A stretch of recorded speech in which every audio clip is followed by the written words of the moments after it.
اللهم صل على سيدنا محمد يا رب صل وسلم دائما أبدا على حبيبك. اسلام کیا آرڈر دیتا ہے ہمیں؟ اسلام ہمیں غم کے موقع پہ بھی احکام دیتا ہے اور خوشی کے موقع پہ بھی احکام دیتا ہے. اس سے ہم نے دائیں بائیں نہیں ہونا. الذین اذا اصابتهم مصیبۃ قالوا انا للہ وانا الیہ راجعون. اہل ایمان کی علامت ہے جب انہیں کوئی مصیبت پہنچتی ہے تو کیا کہتے ہیں؟ ہم اللہ ہی کے لیے ہیں اور ہم نے لوٹ کر اللہ ہی کی طرف جانا ہے. یہ کہہ کے صبر کرتے ہیں. دیکھو مصیبت کے موقع پہ آپ کے پاس دو آپشن ہیں، یہ قرآن نے دی ہیں. ایک انتقام، انما السبیل علی الذین یظلمون الناس. فرمایا جو کسی پہ ظلم کرے گا اس پہ گناہ ہوگا، جو ظلم کا بدلہ لے گا اس پہ گناہ نہیں ہوگا. وَجَزَاءُ سَیِّئَةٍ سَیِّئَةٌ مِثْلُهَا. قرآن کہہ رہا ہے برائی کا بدلہ اسی کے بقدر برائی. یہ بھی آپشن آپ کے پاس ہے. کسی نے آپ کے ساتھ ظلم کیا، زیادتی کی، آپ ظالم سے بولیں بدلہ لیں، آپ اجازت دی. تبھی تو قرآن نے کہا کوئی کسی کو قتل کر دے فَقَدْ جَعَلْنَا لِوَلِيِّهِ سُلْطَانًا فَلَا يُسْرِفْ فِي الْقَتْلِ. اللہ کہتے ہیں ہم نے مقتول کے وارث کو اجازت دی ہے کہ قاتل سے بدلہ لے لے. ہم نے اس کو یہ قدرت دے دی ہے، ہم نے طاقت دے دی ہے، ہم نے اجازت دے دی ہے. بین الاقوامی لاء تو کہتا ہے کہ قاتل کو آپ قتل نہیں کر سکتے، اس کو یہ ہوگا، عمر قید ہوگی. اللہ کہتے ہیں نا نا نا نا. کسی کے باپ کو قتل کر دیا گیا، بیٹے کو پرمیشن ہے کہ وہ قاتل سے قصاص لے. حکومت اس میں تعاون کرے گی، قصاص تو یہی لے گا. حکومت کا کام ہے قاتل کو پکڑ کے مقتول کے وارث کے حوالے کرنا. بتا بھائی چھوڑنا چاہتا ہے یا مارنا چاہتا ہے. حکومت کا یہ کام ہے. حکومت چھوڑ نہیں سکتی آپشن، کیونکہ گورنمنٹ کا بندہ نہیں گیا ہے. بندہ تو جس کا گیا اس کو تکلیف ہوئی ہے نا. جو سیکولر حکومتیں ہیں وہ انسانوں کو اپنا غلام سمجھتی ہیں، حالانکہ وہ دعویٰ کرتے ہیں کہ ہم انسانوں کو غلامی سے نکال رہے ہیں. اسلام کہتے ہیں کسی کے غلام نہیں ہے، کوئی حکومت کا غلام نہیں ہوتا. حکومت کا کام مینجمنٹ ہے اور لوگوں کو ظلم کا بدلہ دلانا ہے، عدل و انصاف فراہم کرنا ہے. دنیا نے کیا کیا؟ قانون سازی کر کے انسانوں کے اوپر تھوپ دی ہے. وہ کیا کیا تھوپی ہے وہ ایک لمبی کہانی ہے. کہ دعویٰ تو یہ ہے کہ ہم آزادی، انسان کو آزاد کر رہے ہیں، آزاد نہیں کر رہے، سب کی غلامی سے نکال کے اپنا غلام بنا رہے ہیں. عورت کو شوہر کی غلامی سے نکالا، ریاست کا غلام بنا دیا. شوہر جو باپ پہ خرچ کرتا، بیوی پہ خرچ کرتا، بولا نہیں باپ بیوی پہ خرچ نہیں کرو، ایک دھیلا بھی تم پہ، ہمیں ٹیکس دو، 40% ہمیں دو اپنی تنخواہ کا. 1 لاکھ کما رہے ہو، 40,000 ہمیں دو، ہماری مرضی. پھر ہم تمہارے باپ کو اولڈ ہاؤس میں کتنا دیں اور تمہاری بیوی کو ہم کتنا دیں، یہ ہماری مرضی، ہمارا ہیڈک ہے، تمہارا نہیں ہے. یہ اسلام ریلیشن کا قائل ہے. ریلیشن شوہر بیوی کا ریلیشن ہے. شوہر بیوی پہ خرچ کرے گا تاکہ بیوی اس سے محبت کرے. بیٹا باپ پہ خرچ کرے گا تاکہ باپ اپنے بچوں کو شوق سے پالیں گے، یہ بڑھاپے میں ہمارا سہارا ہے. آپ نے سارے ریلیشن ختم کر کے لوگوں کو غلام بنا دیا. کس کا؟ ریاست کا. اسی میں یہی ہے کہ اسلام کہتا ہے کسی کے باپ کو قتل کیا گیا ہے، انتقام کی آگ کس میں بھڑک رہی ہے؟ گورنمنٹ میں تھوڑی بھڑک رہی ہے. حکومت کا کیا لگتا ہے بھائی؟ وہ اچھا بھلا تمیز سے بیان چل رہا تھا، محبت سے غصہ آ گیا مجھے. آرام سے چل رہا تھا نا. یہی ہے نا، یہ لبرل لوگوں سے ہمیں واسطہ پڑتا ہے نا. صبح شام گوروں کے گیت گاتے رہتے ہیں بیٹھ کے، مغربی ممالک کے گیت گاتے ہیں. اتنا اچھا سسٹم، اتنا اچھا سسٹم. وہ کیا خاک سسٹم ہے یار یہ، جس میں انسان کو اس کے بنیادی حقوق نہیں مل رہے. آپ کہہ سکتے ہیں ہمارے ملک میں کون سا مل رہے ہیں, تو ہمارے ملک میں اسلام نہ ہونے کی وجہ سے مل رہے ہیں, اسلام ہوتا تو مل رہے ہوتے. اس میں اسلام کا قصور نہیں ہے, یہ تو ہمارے حکمرانوں کا قصور ہے. ڈالر نیچے آ گیا سنا, تھوڑا سا خوش فہمی میں مبتلا ہونے کی ضرورت نہیں ہے. 10 روپے نیچے آئے گا, 20 روپے اوپر جائے گا. یہ تھوڑا سا ڈپریشن کم کرنے کے لیے گورنمنٹ کرتی ہے کہ تھوڑا سا نیچے لا کے دھکا دے کے اوپر لے کے جاؤ. تو یہ سیٹ اپ, خیر یہ ایک الگ تبصرے ہیں. تو اسلام ہے جو آپ کو بنیادی حقوق دیتا ہے. میرے باپ کو اللہ نہ کرے کوئی قتل کر دے, گورنمنٹ کا نقصان نہیں ہے. نقصان کس کا ہے؟ میرا انتقام کی آگ مجھ میں بھڑکتی ہے, اس کا نقصان یہ ہوتا ہے کہ میں قاتل کو تلاش کروں گا, وہ نہ ملے اس کے بھائی کو مار دوں گا, وہ نہ ملے اس کے ماموں کو مار دوں گا, جو ہوتا ہے قبائلی علاقوں میں. اسلام نے اس پہ پابندی لگا دی. نا نا نا نا نا, اللہ کہتے ہیں فقط جعلنا لولیہ سلطانا, دیکھو ہم نے تمہارے جذبات کا خیال کیا ہے, ہم نے تمہیں طاقت دی ہے کہ قاتل سے بدلہ لوگے تمہیں گناہ نہیں ملے گا. اب جب ہم نے تمہیں تمہارا حق دے دیا تو اب حد سے تجاوز نہ کرو. کیا مطلب؟ قاتل کے علاوہ کسی اور سے بدلہ لینے کی کوشش نہ کرو. اس نے آپ کا ایک مہمان مارا, آپ نے کہا ہم اس کے 2 مہمان ماریں گے, یہ کام وہ ایک پنجاب والا چلا گیا نا, پنجاب والا چلا گیا وزیرستان میں, وہاں قبائلی لڑائیاں ہو رہی تھیں, تو وہ کہیں باہر اس کو چارپائی پہ سلا دیا انہوں نے. تو اس کو ڈر لگ رہا ہے, یار ان کی تو دشمنی اٹھا کی رات کو آوازیں آتی, مجھے کو مار پور کے نہ چلا جائے.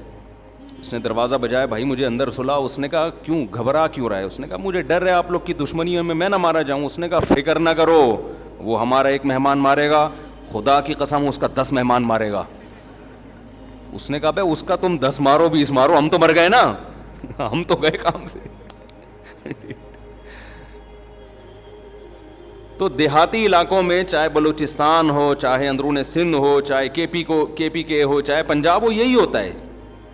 جہاں قانون نہیں ہے وہاں کیا ہے, قاتل نہ ملے تو جو ملے اس کو مار دو.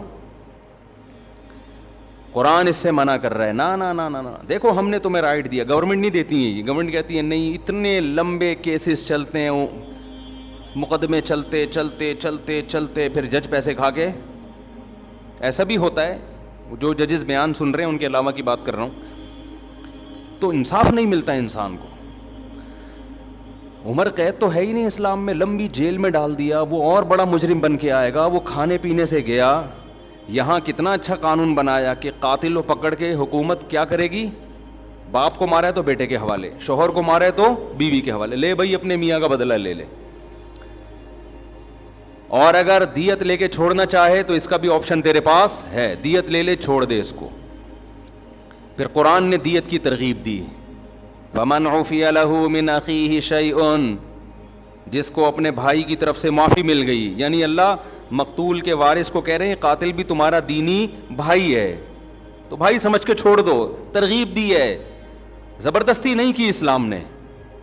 حالانکہ اللہ تو زبردستی بھی کر سکتا ہے نا کہ چھوڑنا پڑے گا, لیکن اللہ کہہ رہے میں ایسے قانون کیوں بناؤں, حالانکہ وہ خدا ہے, اس کو ہم پہ حق ہے, پھر بھی وہ کہہ رہا ہے کہ ایسے قانون کیوں بناؤں کہ انتقام کی آگ بھڑکے ان کے دل میں. جو خدا جب ہمارے جذبات کی رعایت کر رہا ہے تو گورنمنٹ کون ہوتی ہے جو رعایت نہ کرے؟ بھائی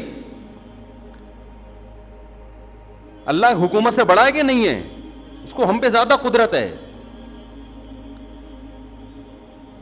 تو قرآن نے کیا کہا, ترغیب دی کہ اس کو کیا کرو, معاف کرو. بہتر یہ معاف کر دو, دیت لے لو, پیسے لے کے چھوڑ دو, اس سے تمہاری غربت دور ہو جائے گی, تمہارا نقصان ہوا اس کی تلافی ہو جائے گی. اے اللہ اس سے تو ہم اگر دیت لے کے چھوڑیں گے, یہ تو غیرت کے خلاف ہے. ہمارے باپ کو مارا, وہ قیامت میں کہے گا کہ پیسے لے کے چھوڑ دیا. تو اللہ کہتے ہیں نا نا نا نا نا نا, یہ دنیا کا سزا ہے, آخرت میں قاتل کو معاف نہیں کروں گا. دنیا میں تو قاتل سے قصاص لے بھی لیا جائے نا, گردن اڑا بھی دی جائے, تو اس کا جرم تھوڑی معاف ہوتا ہے. اس لیے کہ جس کو مارا ہے اس نے تو بدلہ ابھی لیا نہیں ہے. دیکھیں جب کوئی قتل کرتا ہے 2 نقصان ہوتے ہیں, ایک تو جو بندہ مارا اس کا نقصان وہ گیا, دوسرا اس کے لواحقین کا نقصان. تو ابھی تو لواحقین کی تلافی ہوئی ہے, جو بندہ گیا ہے اس سے تو آخرت میں حساب لیا جائے گا. میں سمجھا پا رہا ہوں اپنی بات کہ نہیں سمجھا پا رہا؟ ابھی میں نے محرم پہ بیان کرنا ہے، لیکن یہ قصاص کی بات درمیان میں آ گئی، میں یہ بتانے کے لیے کہ ہر چیز کا ایک ضابطہ ہے، لا بیان کیا ہے اسلام نے. تو قرآن کیا کہہ رہا ہے؟ قاتل کو فلا یسرف فی القتل، ہم نے اجازت دے دی ہے تو قتل میں حد سے تجاوز نہ کرو. نمبر 1 حد سے تجاوز کیا ہے؟ جس نے قتل کیا اس کے علاوہ کسی اور کو مارنے کی کوشش نہ کرو. کہ جی اس کا چاچا آ گیا تو اس کا ماموں آ گیا تو اس کا خالو آ گیا، اس کو اڑا دیا، نہ نہ نہ نہ. نمبر 2 قتل کرنے میں بھی حد سے تجاوز نہ کرو، اس کو تڑپا کے مت مارو. تبھی حدیث میں آتا ہے لا قواد الا بالسیف، قصاص لیا جائے گا تلوار سے، اس میں تکلیف کم ہوتی ہے. سعودی عرب میں گردنیں اڑائی جاتی ہیں نا، دیکھی ہوں گی آپ نے، اب تو وہاں بھی آہستہ آہستہ کم ہو رہا ہے. اس میں کیا کرتے ہیں، جلاد ادھر ایک تلوار لگاتا ہے گردن پہ پیچھے، جیسے ہی تلوار لگتی ہے آپ کی جتنے بھی کنیکشن ہے نا دماغ اور باڈی کا، فوراً ختم، تکلیف کا احساس ختم. ادھر قاتل کی گردن الگ ہوئی، قاتل تڑپتا ہوا نظر آتا ہے مگر اسے تکلیف بولو نہیں ہوتی، کیونکہ دماغ اور باڈی کا کنیکشن کیا ہو گیا، ختم. تو وہ تکلیف کیسے محسوس کرے گا؟ لیکن دہشت بہت ہوتی ہے، کیونکہ جس طرح اس کی گردن الگ ہو کے گرتی ہے اور جس طرح اس کی لاش تڑپ رہی ہوتی ہے، اس سے لوگوں پر ایک دہشت طاری ہو جاتی ہے اور لوگ قتل سے بچ جاتے ہیں کہ یار ہمارا بھی انجام ہوگا. کتنا پیارا حکم ہے کہ جو قتل کا مقصد تھا لوگوں کو بچانا آئندہ جرم سے، وہ مقصد پورا حاصل ہو رہا ہے اور قاتل کو تکلیف کم سے کم دی جا رہی ہے. میں سمجھا پا رہا ہوں اپنی بات؟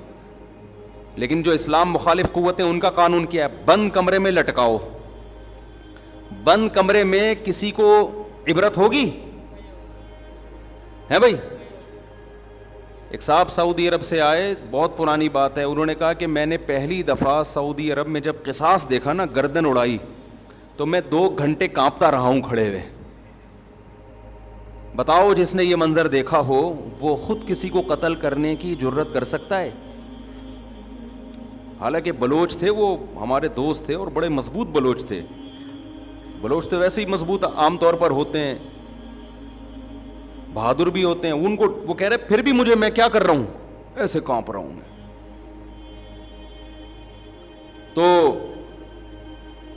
بتاؤ یہ دہشت کے بعد کوئی ہمت کرے گا؟ لیکن جس کو قتل کیا ہے قصاصاً، اس کو تکلیف بولو کم سے کم. لیکن جو اسلام مخالف قانون ہے وہ ہے پھانسی. بند کمرے میں کیا کرتے ہیں؟ پھانسی لٹکا دیتے ہیں. اس میں قتل ہونے والے کو تکلیف اور اذیت بے انتہا ہے. گلا گھونٹ کے مارو کسی کو، آپ اپنا گلا گھونٹیں تھوڑی دیر کے لیے، اندازہ ہو جائے گا اس میں کس قدر اذیت ہوتی ہے. لیکن عبرت کا پہلو اس میں کیا ہے؟ 0، کیونکہ بند کمرے میں چھپا کے ہوتی ہے. ایک نقصان تو یہ. دوسرا نقصان، جب کھلے عام قصاص لیا جاتا ہے جو اسلام کا حکم ہے، اس میں معافی کا آپشن بہت زیادہ ہے. جو قاتل مقتول ہے نا، اس کے وارثوں کو پبلک کہے گی کہ یار اس کو کیا کرو، چھوڑ دو، ہمیں ترس آ رہا ہے. ساری دنیا کے سامنے چوک پہ بٹھائے ہوئے اس کو گردن اڑانے کے لیے، چھوڑو یار دیت لے کے کیا کرو، بولو نا معاف. عین اس وقت زیادہ ترس آتا ہے لوگوں کو، اس بات کا امکان ہے کہ قاتل معاف کر دے. اور بہت سے ایسے واقعات ہوئے ہیں جب چوک پہ لایا گیا اور جلاد تلوار لے کے کھڑا ہوا ہے، لوگوں نے آ کے درخواستیں کی چھوڑ دو، تو مقتول کے وارثوں نے کیا کہا؟ معاف کیا. بہت ہیں. بند کمرے میں پھانسی میں یہ حکمت، یار نہیں بول رہے رفیع بھائی، پولیس لے کر آؤ. جملہ آپ کو جو ہے سینٹنس جو ہے جملہ کمپلیٹ کیا کریں، جس سے مجھے احساس ہوتا ہے کہ دیکھو میں پوری بیداری کے ساتھ بیان کر رہا ہوں. 1.5 پراٹھے کھا کے بیٹھا ہوں میں یہاں پہ. مجھے ڈاکٹر کہہ رہے ہیں کہ نہیں پراٹھے نہیں کھاؤ، یہ عمر پراٹھوں کی نہیں ہے، کوئی بھی عمر نہیں ہے پراٹھوں کی. لیکن اگر ناشتے میں پراٹھے نہ ہوں تو وہ بیان ایسا مرجھایا ہوا ہوتا ہے، پھر جیسے آپ بیٹھے ہوئے ہیں نا، پھر میں ویسے بیٹھا ہوا ہوتا. تو اس کی ہم نے تلافی یہ کی ہے کہ بھائی صبح پراٹھے کھا لو، دوپہر کا کھانا نہ کھا کر دو. کیا خیال ہے؟ اس کی تلافی اس طریقے سے پراٹھے چھوڑ دیں, دنیا چھوڑ دے آدمی, ناشتے میں اس کے بغیر مزہ نہیں ہے. کھائے تو مزے کی چیزیں نا.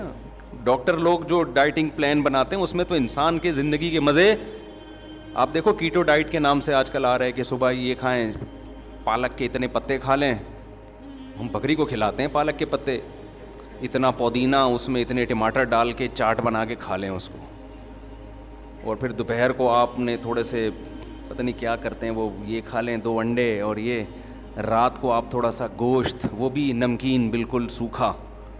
اس سے آپ کی صحت بہت اچھی ہو جائے گی. تو کرنا کیا ہے بھائی, ایسی صحت کے اچھے کر کے کیا خیال, زندگی لمبی ہو جائے گی آپ کی.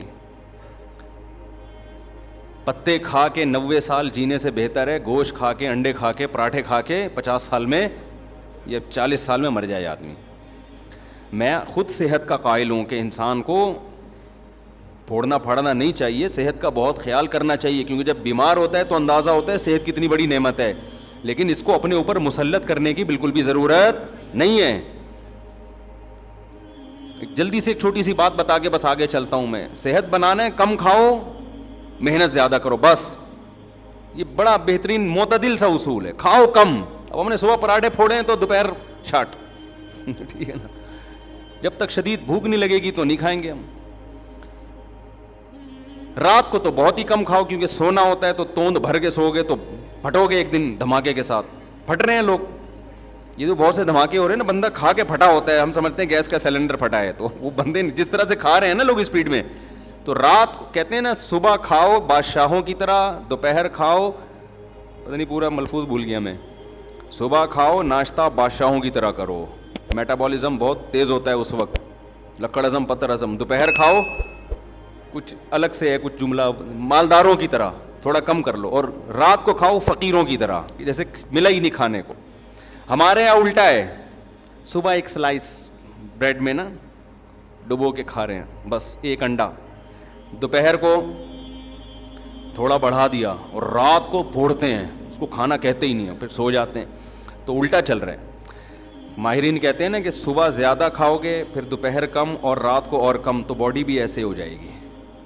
اور اگر الٹا چلایا نا, صبح کم دوپہر زیادہ, تو باڈی بھی کیسی ہو جائے گی, ایسے اوپر سے چلنا شروع ہو گیا, ایسے پھولتے چلے جاؤ گے. خیر, کہاں سے آواز چلی گئی. تو میں قصاص کی بات کر رہا تھا, یہ بات درمیان میں آ گئی, محرم پہ آؤں گا انشاءاللہ ابھی. تو عرض یہ کر رہا تھا کہ دیکھو کتنی حکمتیں ہیں نا اسلام کی, تو کوئی دین اسلام جیسا ہے نہیں, ہو نہیں سکتا.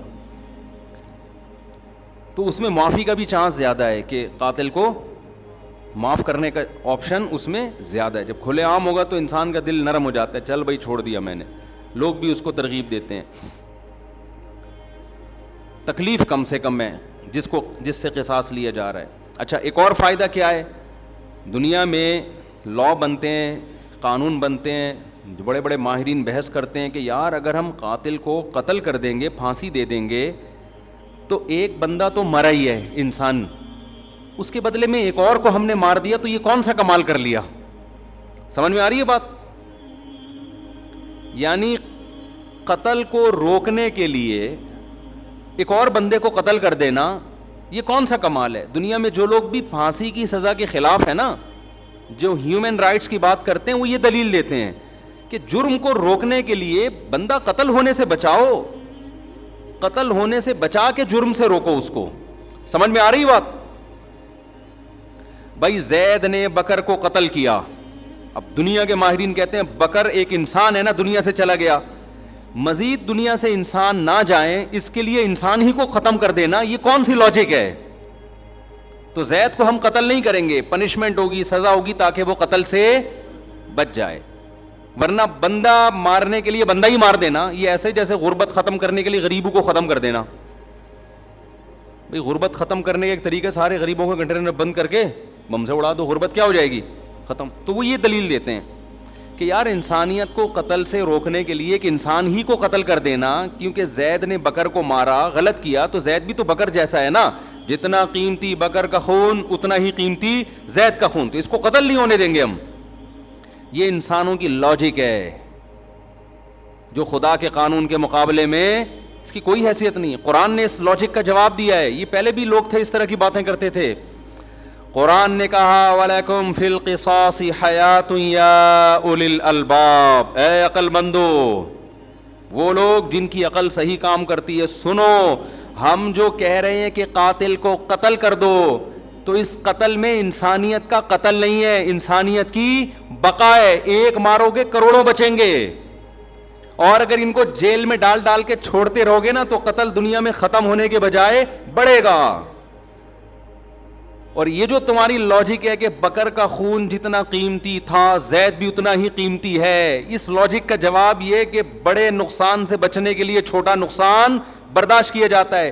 زید کا خون قیمتی ہے مگر اتنا نہیں جتنا معصوم لوگوں کا خون قیمتی ہے. ان معصوموں کے خون کی زیادہ قیمت ہے, قاتل کے خون کی اللہ کی نظر میں قیمت نہیں ہے. سمجھ میں آ رہا ہے کہ نہیں آ رہا؟ اس بے قیمت خون کو بہانے سے قیمتی خونوں کی حفاظت ہو جائے گی. تو اللہ نے ایک نظام. مفتی طارق مسعود صاحب کے بیانات سننے کے لیے youtube.com/مفتی طارق مسعود کو سبسکرائب کریں, اور اگر آپ لائیو ویڈیو کو کبھی بھی مس نہیں کرنا چاہتے ہیں تو سبسکرائب کرنے کے بعد بیل آئیکن پہ کلک کرنا مت بھولیں. جزاک اللہ.